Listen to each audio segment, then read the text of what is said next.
ঋতু পরিবর্তন হয়, তবে কিছু মানুষের ভাগ্য পরিবর্তন হয় না।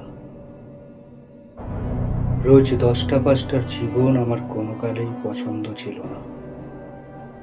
আমি চেয়েছিলাম আমার জীবনটাকে বদলাতে।